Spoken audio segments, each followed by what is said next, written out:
샬롬 할렐루야. 성령의 음성 주간 인도 7번째입니다. 육신의 생각은 개인차가 있기는 하지만 믿음의 분량에 따라 어느 정도 단계가 나누어집니다. 사도 바울은 고린도 교회 성도들에게 내가 어렸을 때에는 말하는 것이 어린아이와 같고 깨닫는 것이 어린아이와 같고 생각하는 것이 어린아이와 같다가 장성한 사람이 되어서는 어린아이의 일을 버렸노라 고백합니다. 여기서 어렸을 때란 육을 입고 이 땅에 살 때를 뜻하지요.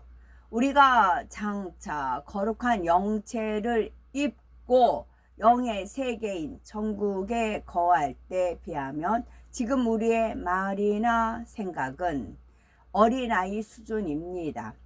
영과 육은 이렇게 차이가 나지요.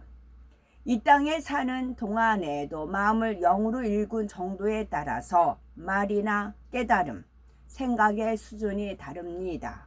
어린아이도 초등학생, 유아, 영아 등 각 단계에 따라 말과 생각이 다른 것처럼 영적으로는 믿음의 분량에 따라 말하고 생각하는 수준이 다릅니다.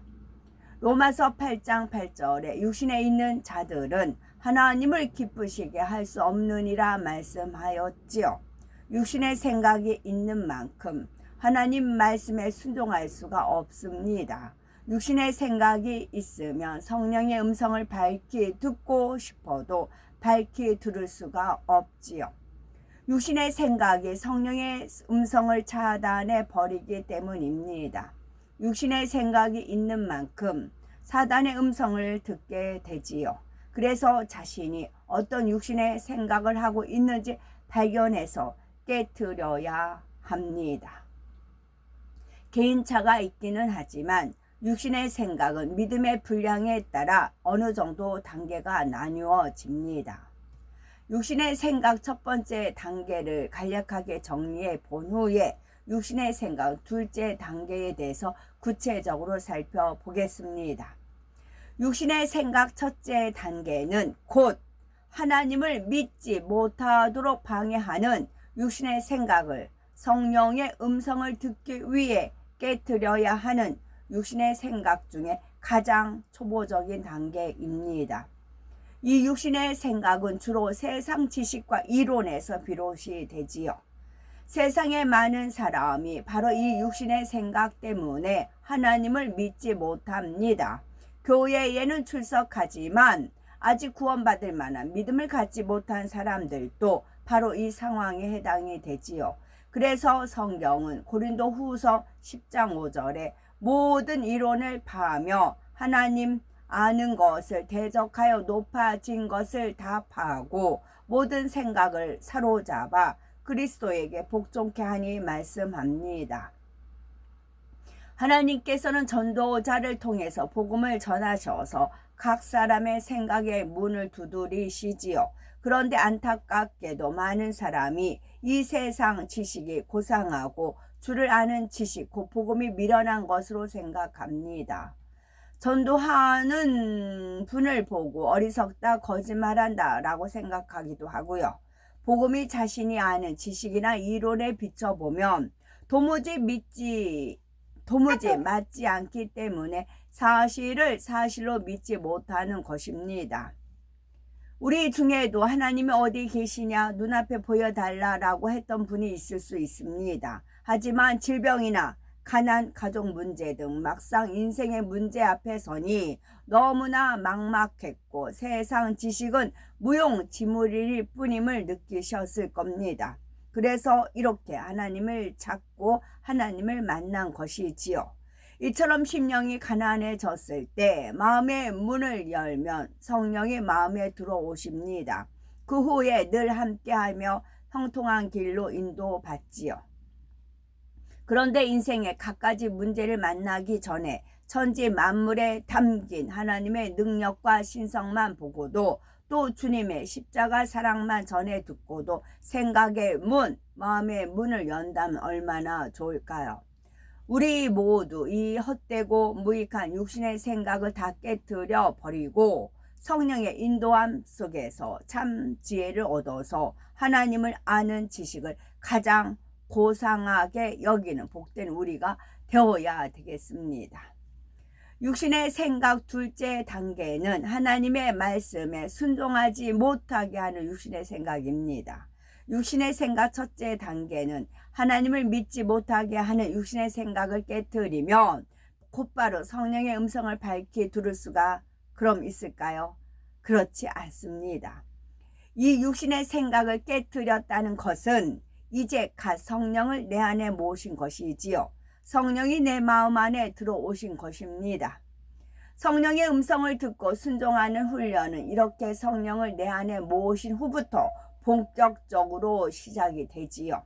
주님을 영접하기 전에는 육신의 생각을 통해 역사하는 사단의 음성을 들어왔습니다. 그래서 주님을 영접했다고 해도 곧바로 성령의 음성을 밝히 듣거나 온전히 순종할 수 있는 것은 아닙니다. 하라 하지 말라 지키라 버리라 말씀한 대로 행하고 싶지만 육신의 생각 때문에 원하는 대로 행하지를 못하지요. 물론 초신자라도 성령 충만하여 성령의 음성을 듣는 대로 순종하는 사람은 말씀대로 행할 수가 있습니다. 처음 주님을 영접하고 통해 자복을 하면 마음이 후련하고 기쁘지요. 아버지 하나님의 사랑이 진하게 느껴집니다. 이때는 생각을 동원하지 않고 성경 말씀대로 설교 말씀대로 순종합니다. 성령이 충만하여 육신의 생각을 지배하기 때문이지요. 그래서 성령의 인도도 잘 받고 기도하는 대로 척척 응답도 받습니다. 그런데 많은 분들이 이 첫사랑을 잃어버립니다. 성령 충만함을 잃어버리지요. 성령 충만함을 잃으면 다시 육신의 생각을 지배할 수 없는 상태로 돌아갑니다. 자신의 마음에 일궈진 진리만큼만 성령의 음성을 들을 수 있게 되지요. 그러면 먼저 주님을 영접한 직후의 믿음, 그 믿음의 1단계 살펴보겠습니다. 믿음의 1단계는 마음의 진리보다 비진리가 많기 때문에 말씀대로 살지 못할 때가 많습니다. 주의를 온전히 지키며 영육간에 복을 주신다는 말씀을 들어도 순종하지 못하지요. 하루라도 더 일을 해야 더 많이 벌지. 휴일은 즐기면서 보내야지 하면서 주의 성수를 힘든 일로만 생각합니다. 주의를 온전히 지켜오는 분들이 보기에는 얼마나 어린아이 같은 생각입니까? 다 육신의 생각이지요. 주의를 지킬 때 주시는 평안과 기쁨을 맛본 사람은 육신의 생각을 하지 않습니다. 주의를 온전히 지키지요. 이처럼 믿음의 1단계는 세상에 사는 동안 입력된 지식이 아직 그대로 있는 상태입니다. 아직 하나님의 말씀에 대한 지식도 별로 없고 말씀대로 살고자 하는 의지도 적습니다. 믿음의 2단계는 다릅니다. 말씀을 들어서 진리를 어느 정도 알고 진리대로 살고자 노력도 하지요. 믿음의 1단계에 비해서 하나님의 말씀에 순종하려고 힘쓰고 애쓰는 단계입니다. 그러나 아직은 성령의 음성을 쫓아 말씀대로 살 때도 있고 사단의 음성을 쫓아 말씀대로 살지 못할 때도 있습니다. 육신의 생각에 막혀서 순종하지 못할 때도 많지요. 예를 들어서 하나님께서는 이웃을 판단하지 말라 말씀하십니다. 야고보서 4장 12절에 입법자와 재판자는 오직 하나이시니 능히 구원하시기도 하시며 멸하기도 하시느니라. 너는 누구간데 이웃을 판단하느냐 하였지요. 사람의 중심은 오직 하나님만 아십니다. 그러므로 남의 겉모습만 보고 함부로 판단하면 안 되지요. 믿음의 2단계는 말씀대로 살려고 노력하는 단계이므로 판단 정죄하지 말아야지 하는 생각은 합니다. 그런데 막상 현실에 가서는 뜻대로 되지 않는 경우가 많습니다. 만약 어떤 사람에 대한 안 좋은 소문을 들었습니다. 그의 행실이 바르지 못하다는 말을 들었지요. 틀리는 말이야 어쩌다가 들을 수도 있지만 중요한 것은 거기서 멈춰야 한다는 것입니다. 그런데 오히려 더 자세히 들으려고 귀를 기울입니다. 정말일까 하고 궁금해하지요. 그 사람의 행실을 직접 본 것도 아닌데 다른 사람의 말만 듣고 그럴 수도 있겠다라고 생각합니다. 더 나아가서 그 말이 참인지 거짓인지 확인해 보지도 않고 남에게 전하지요. 자신의 느낌과 추측까지 보태기도 합니다. 이렇게 행하고는 내가 판단한 것이 아니라 사실이 그렇다라고 생각합니다. 진리의 말씀을 바탕으로 분별한다고 생각하기도 하지요. 저 같은 경우는 이제 눈으로 보게끔 하셨어요. 눈으로 봤어요. 근데 눈으로 봤지만 접어뒀어요. 눈으로 본 건 본 거다 그랬어요. 그러면 차후에는 나중에 어떤 사람이 와서 얘기해줘요. 제가 본 것을 얘기를 해줘요. 제가 본 게 진짜다라고 얘기를 해줍니다. 그래서 더 이제 확인이 되는 거지요.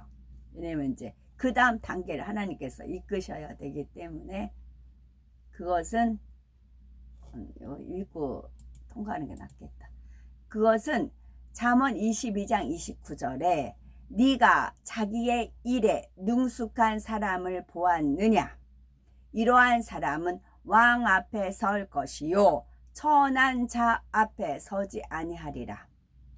네가 자기 사업에 근실한 사람을 보았느냐? 이러한 사람은 왕 앞에 설 것이요 천한 자 앞에 서지 아니하리라에 해당이 됩니다. 마치 장영실을 세종대왕이 이제 발탁해가지고 이제 크게 쓴 것처럼, 그래서 네가 그 어떤 자기 일에 능숙한 사람을 보았느냐? 이러한 사람은 왕 앞에 설 것이요 천한 자 앞에 서지 아니하리라. 이 말씀이 있어서 하나님께서 어떤 부분을 보게끔 하시고 알게끔 하시는데, 그럼 원수 마귀 사단이 방해를 하지요. 그렇게 구원을 못 받게 합니다. 요즘은 그게 음행 쪽으로 그래요. 그러다 보면 이제 저 사람을 이제 점 찍었어요. 이 말씀에 의해서 자기 일에 능숙하고 자기 사업에 이제 자기 일에 열심히 합니다. 충성을 합니다. 그러면 저런 분이 지옥 가기는 그렇고 복음은 안 들은 이제 예수님을 안 믿으니까, 현재는 안 믿으니까, 교회는 안 다니니까, 왕년에는 다녔다는 그런 풍설은 있어요. 거의 뭐 왕년에 교회는 한 번씩 갔다는 말은 있습니다. 그러다 보면은 내 눈으로 보는 게 음행을 봐게 돼요. 요즘 두 케이스가 지금 그래요. 그래가지고 이제 점 찍어서 이제 하나님이 이제 투자를 한 겁니다. 그러면 음행이에요. 그러면 어떻게 해요? 음행을서 벗어나면 되는 거죠. 거기서 벗어나면은 되는 거지. 음행하면은 천국을 못 가잖아요. 그냥 그 음행을 끊고 돌이켜 회개하면 천국 갈 수가 있는 거잖아요. 그러다 보면 음행한 것을 먼저 듣게 하고 보게 한다거나 보거나 듣는다거나 그런 케이스가 현재 있어요. 어떻게 하실지 미션입니다. 하나님께서 하시는 것이고요. 그 사람의 행실을 직접 본 것도 아닌데 다른 사람의 말만 듣고 그럴 수도 있겠다라고 생각합니다. 저는 이제 보고 듣고 하고 듣고 보게끔 하고 그렇게 하세요. 아예 뭐 구원의 테두리에서 벗어난 사람은 신경도 안 쓰지만 이 잠언 22장 29절에 해당되는 분들이 있어요. 그분들은 이제 낚시하는 건데 그러다 보면 딱 걸리는 게 뭐가 걸려요? 음행에서 걸려버려요. 계속 이제 그러면 제가 음행에 딱 걸린다라고 하면 본인들이 이제 그걸 이게 그 뭐라고 해야 되나, 눈치도 아니고 계시라는 거는 아니고 이렇게 알아요.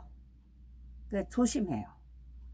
그게 좀 그게 있더라고요. 왜냐면 사람의 각자 마음에 영원을 사모하는 마음을 주셨잖아요.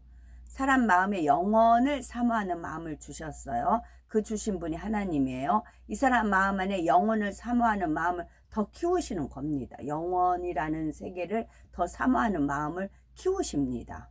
그러려면 걸림돌이 있어요. 못 가게 발목을 잡는 게 있어요. 그게 음행이에요. 음행이에요. 육체의 일인 거죠. 육체의 일. 육체의 일은 현저하니 나오잖아요. 육체의 일을 이제 듣고 눈으로 이제 눈치채게끔 하는 거죠.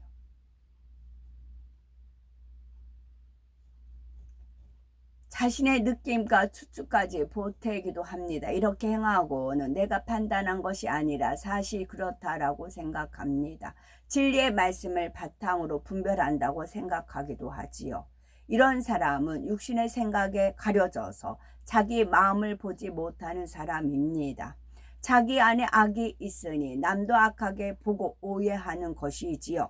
또 상대를 미워하는 마음이 있기 때문에 상대를 쉽게 판단하고 정죄합니다. 마음에 악이 없는 선한 사람은 다른 사람도 선하게 봅니다. 누군가가 다른 사람을 나쁘게 말하면 그대로 믿으려고 하지 않지요. 영혼을 사랑하기 때문에 오히려 그 소문이 사실이 아니기를 바랍니다. 육의 부모만 해도 자녀를 사랑하기 때문에 자녀에 대해서 안 좋은 소문을 들으면 그 대부분이 믿으려고 하지 않지요. 그 소문이 사실이라고 해도 그럴 리가 없어. 우리 아이가 얼마나 착한데 하고 선한 쪽으로 생각을 돌립니다. 무엇보다도 판단, 정죄는 교만이라는 비진리에서 비롯됨을 알아야 합니다. 겸손한 사람은 함부로 판단, 정죄하지 않습니다. 중심에서 남을 나보다 낮게 여기고 하나님을 경외하기 때문에 두려워서라도 감히 판단, 정죄하지 못하지요. 또 어떤 분들은 설교를 들으면서도 판단, 정죄하지요. 저 말씀은 나 들으라고 하시는구나 하고 판단하여 자신을 책망하고 무안을 준다고 오해하는 분들이 있습니다. 순전히 자기 육신의 생각 속에서 서운함을 갖는 것이지요. 어떤 분들은 저 이야기는 누구 이야기다 라고 판단하기도 합니다. 엉뚱한 사람에 대입해서 다른 사람에게 전하기도 하지요. 이 모든 일이 다 육신의 생각에서 비롯되는 것입니다. 작은 일 같아 보일 수도 있지만 이런 일들이 하나님 보시기에는 결코 작다고 할 수가 없습니다. 그런데 이렇게 육신의 생각으로 남을 판단하고도 자신의 악을 전혀 깨닫지 못하니 안타깝지요. 그러므로 육신의 생각을 발견하기 위해서 노력해야 하고 발견하는 즉시 신속하게 깨트려야 합니다. 우리 주님이 다시 오실 때까지 영의 흐름과 육의 흐름은 더 극명하게 나뉘어집니다. 영은 더 급속하게 영으로, 육은 더 육으로 흘러갑니다. 이때 거센 육의 물결 속으로 우리 자신을 몰아넣는 것이 바로 육신의 생각입니다. 특히 나는 육이니까 하고 자신을 판단 정죄하거나 스스로 포기하는 것은 자신을 절벽으로 인도하는 것과 같습니다. 까마득한 절벽 아래로 떨어지는 폭포수처럼 육으로 빠져들게 하지요. 바로 사단이 육신의 생각을 통해 이렇게 만들어 갑니다. 육의 사람이 점점 소외감을 느끼고 도태되는 이유가 바로 이것입니다. 그러므로 나는 안 돼, 늦었어 이런 생각이 든다면 이것은 성령의 음성이 아니고 자기 생각도 아닌 사단의 음성임을 기억해야 되겠지요. 성령은 지금이라도 늦지 않았다라고 하십니다. 내가 도와주겠다라고 말씀하시지요. 이제라도 회개하고 돌이켜서 생명과 평안의 길로 가자라고 손을 내밉니다. 이 성령의 음성에만 아멘 네 하시기 바라고, 성령이 내미는 손을 잡고 성령의 음성에 순종하면 영의 흐름을 잘 탈 수가 있습니다. 영의 급물살을 타고 1천층, 2천층, 3천층을 신속하게 지나 세우살렘까지 침노에 들어가는 복되고 아름답고 거룩한 우리 모두가 되어야 되겠죠. 아멘.